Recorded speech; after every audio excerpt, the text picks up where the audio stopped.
Hi friends, പുതിയൊരു വീഡിയോയിലേക്ക് എല്ലാവർക്കും സ്വാഗതം. ഞാനിന്ന് വന്നിട്ടുള്ളത് പിടിക്കറി പായസത്തിൻ്റെ റെസിപ്പി ആയിട്ടാണ് കേട്ടോ ഇന്ന് വന്നിട്ടുള്ളത്.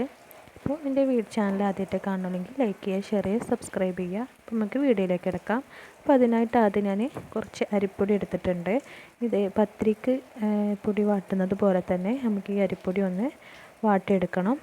അപ്പോൾ അതിനായിട്ട് ഞാൻ കുറച്ച് വെള്ളം തിളപ്പിക്കാനായിട്ട് വെക്കുന്നുണ്ട് കേട്ടോ.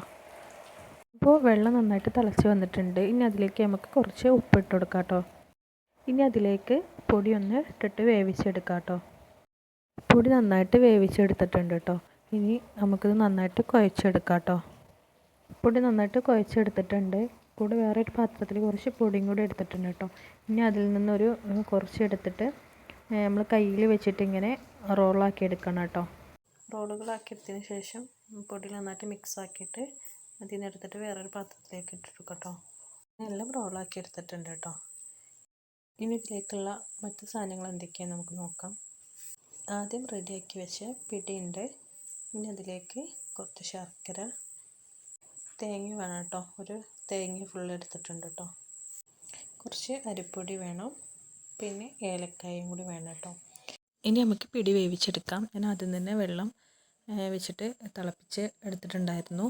നല്ല തിളക്കുന്ന വെള്ളത്തിലേക്ക് വേണം കേട്ടോ പിടി ഇട്ട് കൊടുക്കാനായിട്ട്. പിടി ഇട്ടെടുത്തതിന് ശേഷം നന്നായിട്ടൊന്ന് വേവിച്ചെടുക്കാം കേട്ടോ. ഇനി അതിലേക്ക് കുറച്ച് ഉപ്പിട്ട് കൊടുക്കാം കേട്ടോ. പിടി വേവുമ്പോഴേക്കും നമുക്ക് ശർക്കര ഒന്ന് തിളപ്പിച്ചെടുക്കാം കേട്ടോ. അപ്പോൾ പാത്രത്തിൽ വെള്ളം ഒഴിച്ചിട്ട് ശർക്കരയൊക്കെ അതിലിട്ടിട്ടൊന്ന് തിളപ്പിച്ചെടുക്കാം കേട്ടോ. കുറച്ച് അരിപ്പൊടി എടുത്ത് വെച്ചിട്ടുണ്ടായിരുന്നല്ലോ, അത് ഒരു പാത്രത്തിലേക്ക് ഇട്ടിട്ട് വെള്ളം പാർന്നിട്ടൊന്ന് മിക്സാക്കി എടുക്കാം കേട്ടോ. മിക്സാക്കിയതിന് ശേഷം നമുക്ക് പിടി വെന്തതിന് ശേഷം അതിലേക്ക് ഒഴിച്ചു കൊടുക്കാം. ഇനി ഇത് നന്നായിട്ട് തിളച്ച് വരട്ടെ കേട്ടോ.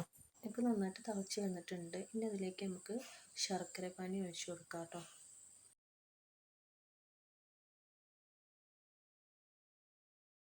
ഇനി നന്നായിട്ട് മിക്സാക്കിയതിന് ശേഷം അതിലേക്ക് തേങ്ങ ചിരകിയത് ഇട്ട് കൊടുക്കാം കേട്ടോ.